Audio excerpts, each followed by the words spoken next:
We're going to try and run these two trains, probably fraught with danger because they're pretty high speed. They're away. Whoa! No! Ben 10's already stacked his boss's rear carriage. This is crazy. This is wild. But this is all no. Looks like Ben 10's carriage has come off the back one. Oh no! It's a disaster. Thomas is smashing Ben 10. Oh no! There's only the main carriage of Ben 10 left.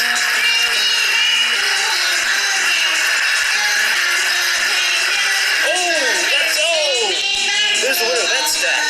Well, coming into inspect the crash site, Thomas has been knocked off the rails. It looks like yes, Ben 10 has stayed on track. An impossible run. Maybe you'd say the opposite. Well, I've got to say, I'm having a lot of fun. I've only paid $5 per set here, and I'm smashing up trains. It's a whole ton of fun seeing these guys go. Oh, no. Oh, well, there goes Ben 10 again. I think the design at the front of his train is helping him do the stacking. I can't help myself when they're coming for another go. It's tricky getting both of these going. Oh, no. Oh, sorry about that. It's been a lot. I'm a glutton for punishment and I'm having fun. Let's try and do it again. Oh, they're away, they're away. Action aplenty here. What is going to happen? It is just the greatest unknown. They seem to be fairly well matched speed at the moment.